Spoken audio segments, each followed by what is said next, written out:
for the year across the globe, Asia, NA, and then on the weekends, APAC and EU.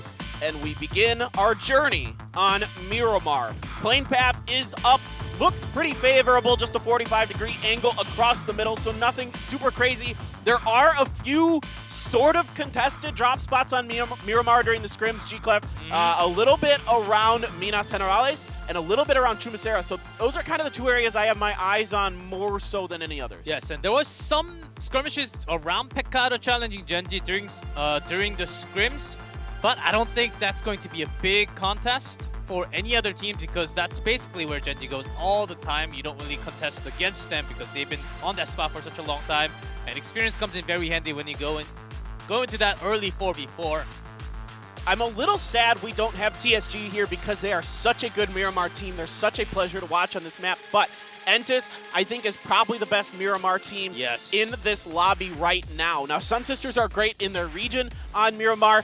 It doesn't really translate into the global tournaments very well, and there is maybe a little bit of a vehicle contest between GEX and MCG potentially, but it looks like MCG is going to back off. They realize they're kind of outnumbered here a bit. Yeah, man, then you don't want to go into those kind of challenges this early. Ooh, and the first circle pops. Ooh. Half water, half land, paper thin. What have you got? Well, G-Clef, I don't know if you know this, but I drink a lot of coffee. I do. And that tends to create chaos in PUBG. And no doubt I had a very large coffee before this one started.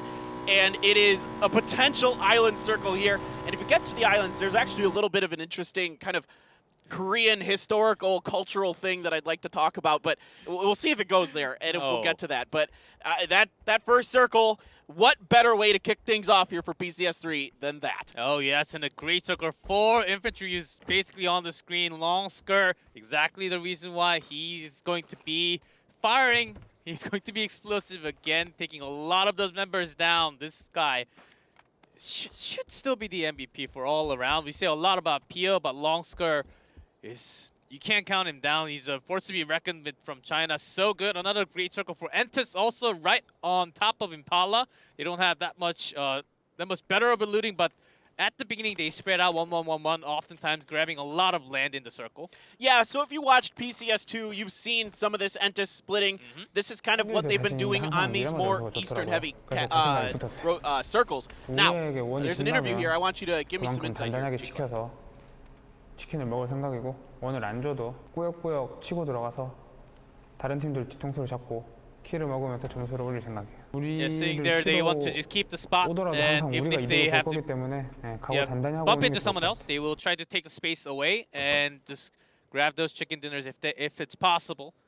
And before, I think he said that they will be containing a lot of land on their own and keep those spaces safe for themselves.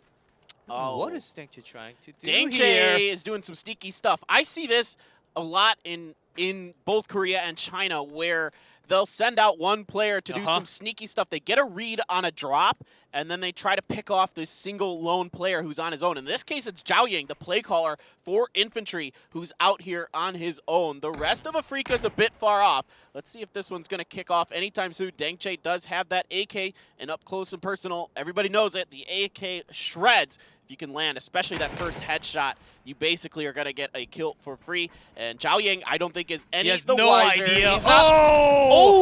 He misses it. He misses it. Zhao Ying only half damage here, so he's running down the hill, and he's trying to get out of dodge. But look at this, what's in front of him, G-Clef, nothing. He has nowhere to run. It's going to require the rest of infantry to get here to help him. I don't know. Typically, the Chinese teams will fight if they feel it's worth it. In this case, I'm not sure. This case, I don't think so, because a lot of their teammates are actually way too far away.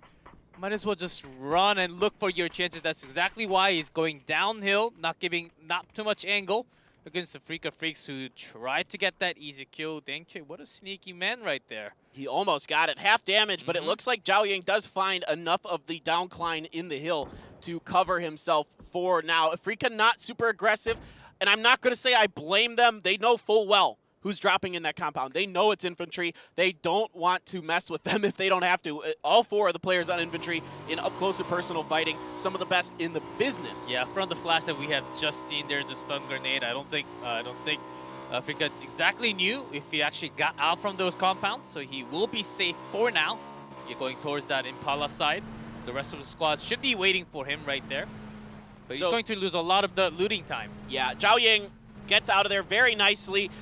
Good idea to just piece on out right away, not waste too much time there. And even though it is a bit of a dangerous cross, cutting across that field, he's able to make it work in time and regroup with the rest of his team in Impala. So 4 a.m., the top team from the PCL has found their way into the northern part of the circle. They drop around Hacienda, and that is uncontested for them on this particular map. Yeah, that's exactly where 4 a.m. actually stayed oftentimes during PCL. And they got a lot of, because they're so high up, they got a lot of those skill or even stealing kills to grab those sweet points because it forces a big rotation around Al-Azhar all the way towards the east, then you have to bump into some other team. And knowing that rotation has to be done, yeah, 4 a.m. cuts right in the middle early on.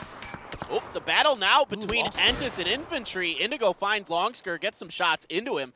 Now, Longsker is able to get back. Indigo is going to pop the tire just for good measure to make sure that vehicle isn't available for Infantry. But wisely, I think once again, Infantry is going to be back off. So this is Infantry trying to reach out a little bit with solo members. And for now, it's being kind of sought after by the Korean teams, doing a good job watching, I think, what the Chinese teams have been doing and reacting. You got to give the coaching staff a lot of credit here. Oh, yes. Because they're finding these isolated players, and even though they're not getting kills, they're bopping them out of the positions. Code. Get the code. Code it's time. there. It's gone. You've seen it. Take a screenshot. Hopefully you got it. Put it in spam in chat. I'm pretty sure it's up there. Guys, you will know. You get some time to put that up there, so no pressure. And they've been doing a lot of 2-2 split, but knowing how aggressive they actually have to be against Infantry, they had the 3-man push. This is exactly what they planned going into game 1, saying, okay, Infantry will be a big contest towards the end of the tournament. We got to bring them down now, and that's actually a really smart idea, pushing them down, Impala. Yeah, and they're hedging their bets that if this circle shifts south, it's probably going to stay on the mainland. And if there is an island circle, then everything all your plans and ideas get thrown out the window. They're going to leave Songjong out on his own. I wouldn't really call this an anchor. This is more just like him trying to keep this territory available if it shifts north. Exactly, just in case of the next circle popping all the way north, because the rest of the squad is totally in Impala. They can probably get out if they have some vehicle control, which I don't think they have too much now because there was Infantry and also a few other teams rotating into Impala's side now. Right across from the road, there's the factory line. All right, this team, Petrichor Road, Pero, is what we're going to call them for short, is now, man, Infantry can just not catch a break. Everybody has their sights set on these guys on the circle, and it makes sense. This is a circle that's right on top of their drop spot. It's right in their home. It's an area of the map that they know very well, and you want to kind of try to set them off balance, put them a little bit on guard so they can't make the easy rotations that maybe they've seen them do. And it's nice to see not just the Korean teams doing it, now also Petrichor Road knows full well that Infantry is going to be up there as one of the teams to worry about. And speaking of, now Gokuri from Detonation Gaming White. Gokuri, by the way, played really, really well in the OSM back a couple weeks ago here in Korea. So that's a guy who's been heating up. And if that whole Detonation Game White team can get firing along with Machao, watch out. These guys have real potential. That's one knock on Longsker. Let's see, a lot of the teams has been putting eyes on him as we are about to have the second circle pop. Woo! Woo! That's still half water. Oh my gosh, that is absolutely abysmal. Absolutely abysmal. Now, I want to throw this out there. It's not likely that it's going to go to the islands with how this circle shifted. It's pretty unlikely, but in theory, that smaller island, it can end there. It's extremely, extremely, extremely unlikely, especially with the esports settings. Yes. It is possible. It's happened once before with the esports settings, so it can happen in theory, but I've only ever seen it happen once in my entire 2.5 years of casting PUBG, and it wasn't even an event I was doing. I was just watching a random, I think it was an APAC event or something. Ooh, Entis actually going into challenge against Afrika, getting a lot of knocks, and they will be picking up kills. Entis, the rest of the squad does come. Hanxia is left alone in that top. Whoa, Pero's rotating around the outside of this. Under's going to go down to Hanxia. Ooh, is that going to be a flush? No. Kale comes to save the day, and Entis just bops Afrika right on out of here. A good start for Entis. This is the more aggressive Entis that we've been seeing in Korea, in PCS 3 Korea. They were much more aggressive than we're used to seeing. The patient OGN that tries to wait till late game is no more. Now they go for kills much earlier when they sense weakness. Yeah, that was actually a 2v3 or 2v4. Entis had less members to contest against, but Afrika actually bumping into them did lose that fight. I think they wanted to challenge Entis, knowing that they have a pretty good spot. Did not really work out for Afrika this time. Oh, look at those sprays! Indigo, absolutely beastly. He is stepping up so big. Under's been so clutch for them in late game situations. Indigo is just this all-around fantastic fragger. He's going to get it done for you early and late. The guy has been really, really getting better and better as the year has gone on. And they still have the entire squad with that many kill points. What a start for OG and Entis. Because we had seen some kills.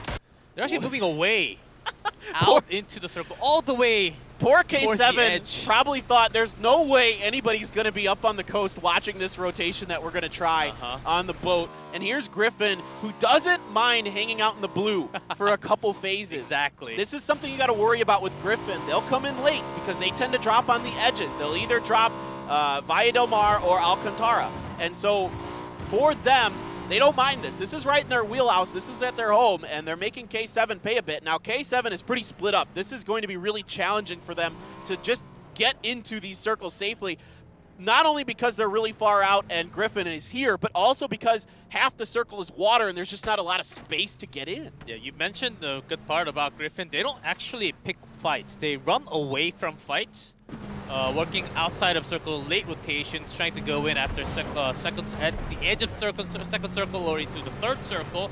But because they ran into K7, they basically had to shoot there. Usually you would be seeing a lot more Griffin avoiding fights compared to this. I really like Griffin's new style with Juanita. A lot of you guys are going to recognize that name from the old VLG teams. Oh, yes. Now he is the play caller for Griffin, and Asura has kind of stepped into more of a support role with Two Heart and Minsung being your top fraggers. Two Heart is your frontliner. He's just absolutely crazy all the way around in it. We're heading towards Puerto. This is going to be fun. The hills around Puerto are really interesting. They're pretty steep, but there is quite a bit of terrain to work with. And actually, this part of the map I like because it also has some of the grass and other soft cover that obscures vision just a little bit. Yeah, even across from the road, you do have that steep line where you can actually keep the entire squad. Even with some vehicles, there might be a few squads lining towards the beach side. That's exactly the good circle that K7 has been waiting for, and they will be good to go land in that beach side as we don't really see anyone from Puerto Paraíso right now. But all the other teams coming from that eastern road right now, they will be putting up a lot of fight. Yeah, it's going to be crazy, and you don't want to get forced into Puerto Paraíso in this situation because leaving that city is next to impossible. Like we mentioned, the hill is so steep on the side. Where OPGG is, they're giving you a great shot of this. I love our observers. They're so good. They always know what I'm talking about, even though they don't listen to us. They have so much control as OPGG on top of this hill of all of Puerto, you basically can't get out.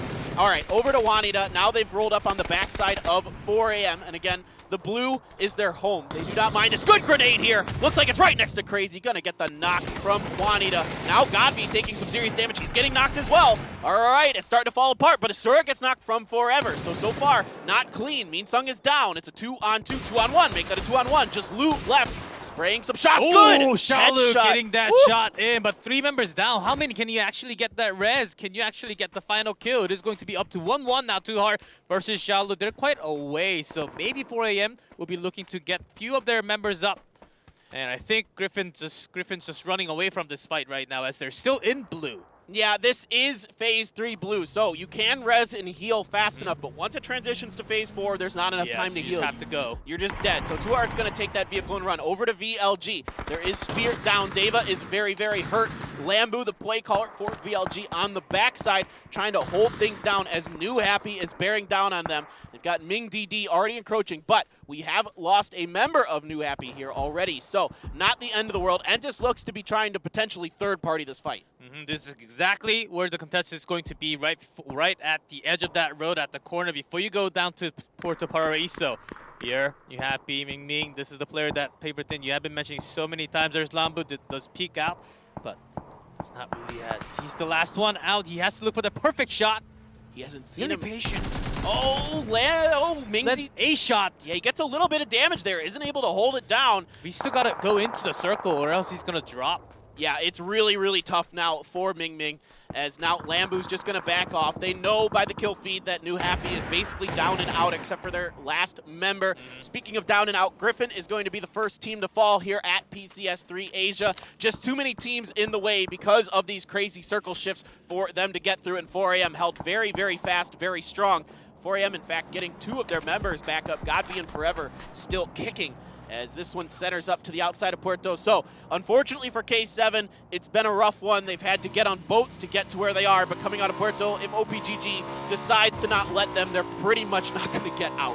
Oh yes, it's going to be tough. OG and Entus, they got some kills. They got a lot of kills, in fact, but still, because of the circle changes, cannot really contest, go all the way towards the south. There are a lot of teams spotting them out of the circle, and I don't think Indigo's looking for any more points. Maybe some more when 4AM's coming in, but it's going to be hard to keep himself alive with not that many heals that I saw on screen. Yeah, the lifespan is not very long here for Indigo. Oh, what a shot on the Forever, though. Quickly done. Of course, the circle helping, doing the early damage for that. Now Godv and Xiaolu, they're just watching this. Their teammate is down and out. It is phase 4, so there is no getting back to him. Only one more first aid kit after this one for Indigo. Now the 4 Angry Men decide there is no hope for their teammate, and they can't seem to really get a bead on Indigo. But how many first aid kits does Forever have? He was even kind enough to drop a few outside there. Not kind enough. You're actually slowing the looting down, and now infantry's 9. And that's it. The blue was too much for 4AM. Too many battles, too much damage.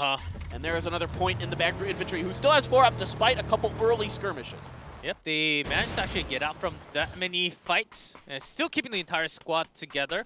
Yeah, towards that northern west side of the new circle there, as I think infantry's got a great line of sight down to all areas from that top line. Yeah, they're going to work from the top down. PO gets a knock onto Kendes.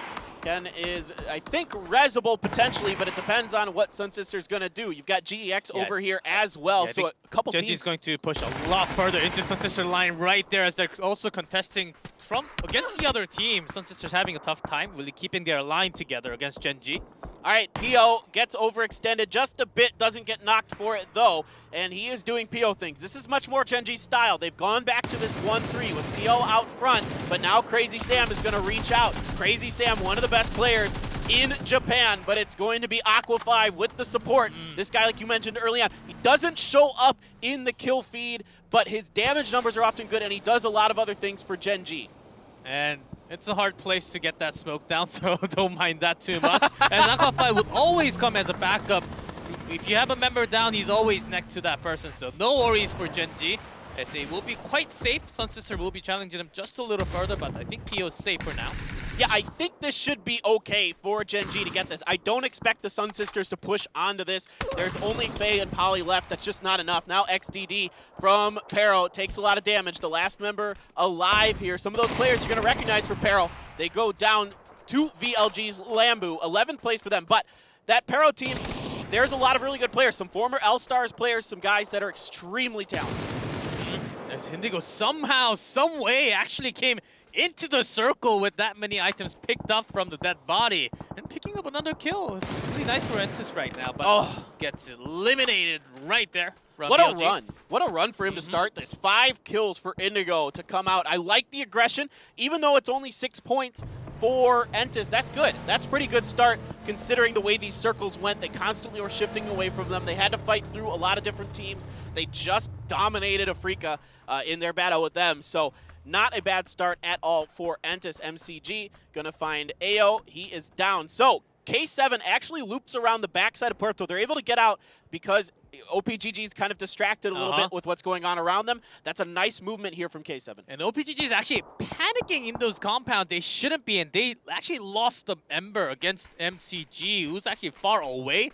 OPGG shouldn't be losing members like that. They can't be careless. They should know exactly where the shots are coming down. It has to be from the top hill side, either from FD or MCG. But the losing a member like that is going to be it's not really showing too promising signs so far the first game for OPGG. Yeah, I think for this OPGG squad, the team has a lot of history in PUBG esports, but these are a lot of new players who haven't been on the big stages before, except for Alfaka, of course, on the old OGN Entis Ace team that went to PGC last year. But now there are a lot of other members, a lot of really good players. AO is incredibly skilled. Dumbo is nuts too. So this whole team is very good. And like we mentioned earlier, typically they're good at defending crashes and making crashes, but some of their decision making in between is like we just saw here, a little suspect. SK7 now going to get that pretty good spot near the waters. As right into the circle, Gen.G is trying to contest from them, but they have to be careful as they know there's a member of Sun Sister left somewhere around here, but they don't exactly know where Polly is. Yeah, they're trying to scan and suss him out, and this time it's going to be Aqua that's left on the anchor. Poor Aqua 5 might have some members of infantry kind of bearing towards him. We'll see how that plays out. Spear is alive, but the only one for VLG. Now, that being said, 8 kills early here for VLG, but Machao has spotted him out right on the money with the grenade. Now, Pio is knocked again. That's the second one. They do get the finish onto Polly, so Pio will be able to be saved just in the nick of time. Oh, yes. Gen.G still having 4 members. This is exactly why infantry is pushing now. Aqua 5 does smell something's up from the top. Infantry on a run. Aqua 5, he should be running. Yeah, he's piecing out as much as he can. He can't right now. He just have to go for the fight. Yeah, the hill's too steep. It's going to open up angles on top of him, and infantry's not going to even get knocked by him. They're too smart. They're too good. They know the angles of the terrain and where players are likely to be. Oh, they're going down. It's going to be K7, OPGG, and K7 that are getting into this. Infantry alerted the rest of the teams to their presence. The Blues right on their back as well. Infantry is on the ropes. Bringing the hammer down are a couple different teams. Circle's going to make it even worse. It's shifting away from them. Yeah, worse angles for infantry. I think there was concentrated on Gen.G a little too much. Opened up angles from that lower side of OPGG up to K7. Gen.G, they're happy. Okay, if they're helping out. We got some teammates here helping us out so we can actually make a rotation. They might actually force themselves down all the way to Paraiso if they got some smokes down. Just go across the road and then make that angle down because there's no one else. You can cut underneath those oil tankers that K7 is at if you're Gen.G, and you can see that's what they're doing. There is that hill there. The problem is that OPGG can kind of see it, so you're going to have to kind of trade shots with OPGG and pray that you maybe get a knock. If you can get a knock on OPGG, that should buy you enough time to get to where you need to go. And Gen.G making a longer rotation, not being seen by the other teams as OPGG. They're actively looking for Gen.G to maybe get some more kills. They do have the best compound right now in the next circle. Infantry, I think they're trying to decide they want to go into K7. And that will actually leave them open against Gen.G too, so they might actually go back up against MCGs who's on top. Yeah, I don't think infantry has any better options than to just try to brute force their way through K7. Just try to outskill them, outclass them, and if any team is capable of doing it, it's them. Gen.G just making sure that this compound is clear. Better safe than sorry. Makes a lot of sense to do that. Exactly. Now, Summer, this guy is a name that a lot of you are going to recognize if you're a fan of PUBG Esports. From the old VC Gaming team, the shot caller for VC Gaming. Now he is here with MCG in that same role and finding success once again on global stages. 9 trying to bring the hammer down, only gets a little bit of damage, doesn't get the knock, but Puyo, who's going to step up with some help from Savior, and they are going to finish 9 off, so Boliang realizes that this is now a lost cause. But is Gen.G going to try to third-party this fight? I think they're coming straight up to K7. They got the compound clear. As long as OPGG doesn't spot Gen.G out as much, going for the other side, as it is going to be a really hard climb for Gen.G. Savior here gets the damage up. Pio, that's a third knock on him. Yeah, Pio's going to bleed out very, very fast. There just isn't anybody that can get there fast enough with all of K7 right on top of them. Now, the blue is here, so they can kind of shuffle along. This is hard. This is really hard for both teams. Oh, good grenade from Anonix. Finds a knock. He's going to step up. Bullying coming over the top, trying to steal it. Isn't going to be able to do it. It's going to be Zennon who gets him, but Dumbo from afar, and this is the problem for Gen.G. No knocks onto OPGG, therefore OPGG has free reign to shoot at Gen.G. Anonix is going to be finished off by Savior, despite the knock from OPGG. A stolen one. Loki, we've seen it before. This guy, as a sole player for a team, can do some special things. They both do hear the footsteps of each other. Loki trying to get that kill, gets the headshot. Amazing shot right there. But has to be careful. OPGG does have line of sight on him. Yeah, OPGG is just so thirsty right now. They can see all of this going on. That grenade is really good. It doesn't get the knock or the finish. So close is Loki. Now he's throwing some stuff over the side. He's only got 2 more smokes to work with. Savior has quite a bit of smokes here available, and that molly. If I'm Savior, I'm trying to get that molly down on top of Loki and then try to smoke my way forward. Zennon is going to be rezzed. It looks like, I don't think OPGG has the lines just right now. See if they move. And Loki's just throwing some stuns up and over. He's going to go for the push. He's going to go for the 2v1. Can he get it done? No, he cannot. Savior holds fast, and Genji is down in 6th. Yeah, Genji finishing 6th. I think that's still a really good finish of how chaotic this game has been for them, but K7 still being alive. I think they can push towards the western side, not knowing exactly where MCG is, but still they will have time now. OPGG, they also have to force themselves out into these hills. All right, it is going to be Machao. He's already got 4 kills in the bag. The Japanese superstar trying to get it done against 2 members of MCG. 2 very, very good players. Machao up and over with that barrel. Just isn't able to control the spray long enough. Going to get some help from Savior from afar, but it isn't going to be good enough. M200 sneaks up and finds the kill. Wow. This is going to be a hectic fight towards the end. One knock could basically determine who the winner is going to be. Not a single team with a full squad. This is insane. Only left with not too many players now. How about this? If K7 wins this, G-Clef, think insane. about the rotations they had to make to get here. Absolutely crazy game for them. We'll keep our eyes on them for sure. I'm kind of rooting for them just a little bit because of how difficult the early game was for them and how they've been able to weather that storm. Now, they do have the high ground. And OPGG, how easier of a game it could have been if they didn't lose those members into compound. OPGG, Afaka striking those shots against K7. He could get the last one, I think. Zennon is out the edge of the smoke. Oh, and now you see him? Yeah, he's in trouble. Oh! Alphaka's going to get it. It is going to be Tanky who steals that kill onto Zennon just in time before Savior died. So it's only going to be 1 point for all the hard work OPGG's been doing. A lot of kills have been stolen. Yeah, Tank is 1 man, but out of OPGG, they do have 2 men, but Tank does make those crazy plays. So I'm having high hopes. If he can actually bring it, it will be Tank, and the circle goes towards Tank. Exactly, so M200 will also be looking for the spot. Afaka already in the circle, Dumbo trying to clear out the bottom first, and then moving in towards the western side along with Afaka. I think it's the best idea. Yeah, and I think we got to talk about Tanky for just a second while things are going a little bit quiet until the Phase 9 situation. I don't know. But this guy, one of the top 5 fraggers and damage dealers in the PCL, the superstar for MCG, on his own, 3 kills already. So we're seeing the big fraggers step up for a lot of these teams already. And we'll see if MCG can get it done, or is it going to be OPGG with this 2-on-1-on-1? They're going to come through with that chicken dinner that maybe was a little more difficult than they wanted, but they're not in a terrible position. They are going to have to edge just a little bit forward is Dumbo. He's just outside of the circle, but I think now he's moved up. Yeah, but Dumbo, Afaka, I think they would be looking towards just climbing up towards the center directly, as there are some terrains to actually block those angles. Yeah, but Tank goes in for the line of fire right there. Doesn't really know what Afaka is yet. No, this guy is so good. He knows M200 is back there somewhere. He's been keeping track of that because M200 stepped up and killed Machao earlier. That alerted Tanky to the presence that somebody is behind. He's trying to see if he can finish OPGG off, though. He knows if he can get this twofer, it's a one-on-one. It makes his life much, much easier to try to come through with the win. Now, Afaka on the side watching Tanky. Tanky is pushing down. And no, it's going to be Tanky who's going to out-duel Alphaka. Now, can Tanky win this? He is very hurt. M200 launching the Hail Mary. It comes up just short of getting the knock, and the first aid came off just in time for Tanky. Now he's repositioning. He does have a rock. He does have the rock, and also M200 just throwing everything down. He's getting all the... What Tank is getting ready to grenades for smokes, 3 mollies, so he's ready to go with the shot, but his armor is pretty low. That might be coming in hot when it's needed. And he has the bad side of the circle here. He has it right behind him. M200 has everything going for him. Tianba looking to repeat their performance at the Charity Showdown and get their second PCS victory.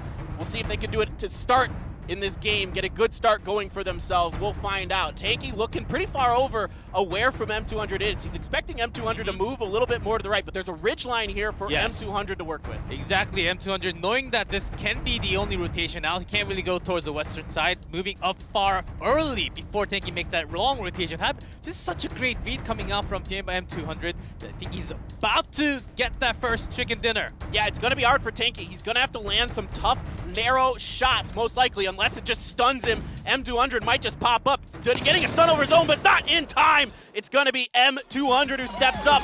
It's a win for Tianba. Only 4 kills, but they're psyched anyway. This is their home. One of their homes on Miramar is the Puerto Paraiso region. So taking this win when they're given a circle like that is very important.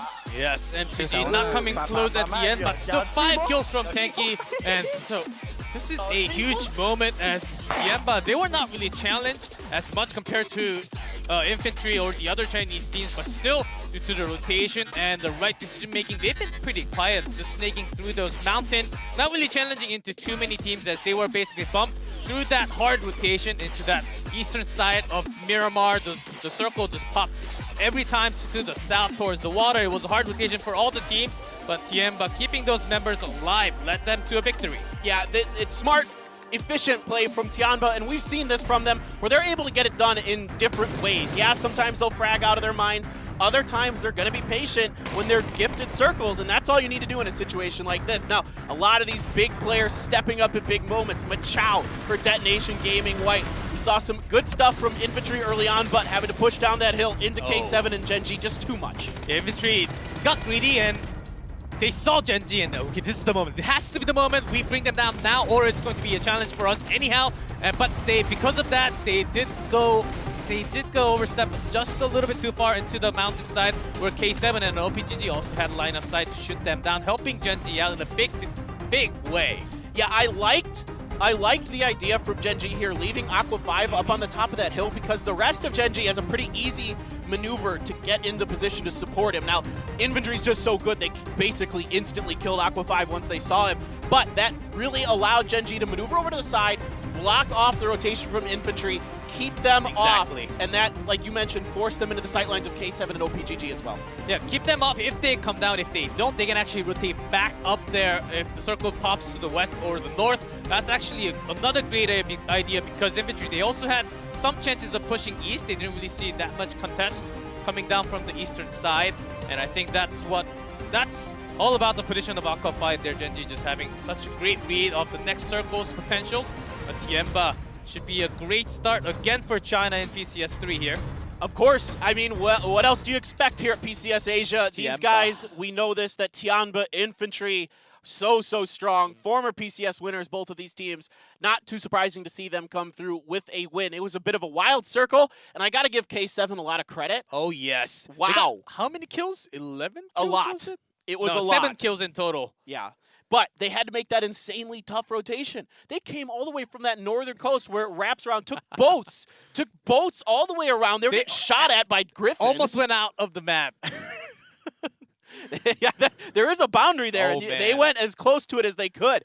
And then they came on down into Puerto, and I thought, all right, well, they're done. OPGG has the 2 compounds where you can basically see all of the exits from Puerto, but OPGG had a few mistakes, kind of got tunneled onto some other stuff, and that let K7 wrap around the far southern side and come up in, and from there, they had a pretty good finish. That sneaky entrance, we were talking about rotation coming down from that region where it might be challenging against Korea and China in terms of speed, so just don't go for that rotational fight. Take the boat and become someone else that no one's going to take. Make that new road that no one else is taking, because a lot of the teams, they had to go through that contest in that the eastern road that we saw 4AM having trouble, OG and Entus having trouble, OPGG actually picking up a lot of kills because of that too. But just dodge those fights and just use the boat, because Puerto Paraiso, it's a pretty good city. It's pretty nice compounds down there. But once you cross the road, if the circle goes back up, you cannot get back up there. So you don't expect any teams to be in that city. Yeah, so K7, it was actually a very smart and safe choice to go take that boat. 100%. It's an unusual choice, and it is a bit risky, but I think it was well worth it for them, of course, with the way it turned out. And then, like you mentioned, getting across that road out of Puerto is really, really difficult. Finding the right time to do that is so huge for them. It allows them to save a lot of smokes as well. It didn't look like they had to use a lot of smokes to get across from what I saw in their inventory at the end. So for them, all of the things really kind of very good decisions. They didn't have to make those aggressive rotations. They found another way to get it done to kind of take advantage of the fact that Korea and China are just like trying to just beat each other to the center.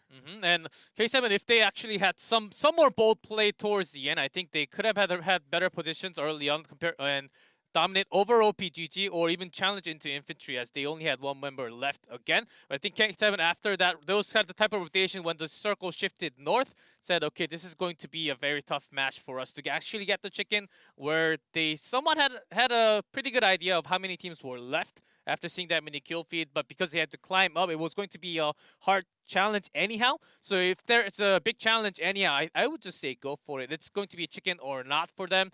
But that decision did not come through. OPGG just did dominate on top when they were trying to go up that hill. Yeah, and I think for OPGG, not a bad start at all, of course, to your PCS life for the year. And this is the first time we've seen OPGG in PCS. Now, there were some mistakes in there. There's some things to work on. But all being told, I think you can kind of hang your hat a little bit and say, yeah, that wasn't too bad at all. Things to work on. But for the most part, pretty good decision-making, a few unfortunate situations where their kills got stolen, but other than that, not a bad situation at all for them. And also was surprised by the rotation coming out from Sun Sisters. They actually had a really good challenge against Genji, against K7. They rotated so quickly that Genji couldn't really catch them until towards the end, where they were sort of stuck between K7 against Genji towards the south part of the circle. So they liked their rotation, especially Paulie just keeping himself alive until the end, trying to get those maximum points. Did see it was a hard rotation for a lot of the teams because of that first circle popping right on that water. It had to be a challenging part, as we saw a lot of contests from 4 a.m. I think they wanted to pick up a few more kills, expecting a few more teams to actually go directly past them so they can get those easy first few kills going into that first phase, second phase circle. But I think a lot of the teams actually knew after watching PCL that 4 a.m. loves to be there. They love to take control of that small hill, and no one actually went through that spot. Nobody even tried. Which is usually the spot for a lot of the Chinese teams, but I think everyone watched what happened. And I think the thing for 4 a.m. is I think they got pretty surprised that Griffin was where they were coming in so late. I think the fact that Griffin decided to stop and take some shots at K7 while K7 was trying to get in boats actually kind of threw 4 a.m.'s thinking off. I think for 4 a.m. they think, well, Griffin's already going to be here or not. And it turned out that because Griffin was fighting so far away from everything, there were no knocks. There was no information in the kill feed or sound that they could have heard that they had any clue that Griffin was way out there. Yeah, I think that's exactly what happened. 4 a.m. must have thought, okay, we waited this long in the first circle, no big rotations. We can't really hear anything. They would be hearing vehicles coming out from the eastern road down to the south. And I thought, okay, there can't be any other teams coming right now, and they were just up for a challenge. And when you're up against a challenge like that in the second phase, third phase, you just not have enough heals to actually make it in. You lose a lot of those power. Yeah, once you hit phase 3, it gets really challenging because you're really chewing through your medical utility. Now, Tianba comes away with 14 points. Multi-Circle Gaming with the second place finish with 6 kills has 12, only 2 behind them. Then K7 with a really nice start. 7 kills, 11 points. Genji not bad at all either. 7 kills, 2 points, but that's good for 9 OPGG. 9. A lot of teams on the left-hand side of the leaderboard putting up really good numbers with a lot of kills coming out of Ghibli and Entus. Yeah, Ghibli and Entus, no placement points, but 8 kills in total. I think Ghibli picked up most of those points when the third phase circle popped right there, getting a lot of those road hits, the vehicle kills that we didn't really get to see from the screen too much. But 8 kills in total, that's a pretty good start. Nothing. They gotta go into an air soon enough. I take that every day of the week. Every day of the week. I mean, typically you need to average about 9 to 10 points per game to win an event. So to start out with 8 solely on kills, it's gotta feel pretty good. Especially with circles like that, if you're one of the teams that's stuck out on the northern edge of that when it's shifting down, it's really tough. But guys, we're gonna take a short break. We'll be back with game number 2 here at PCS 3 Asia.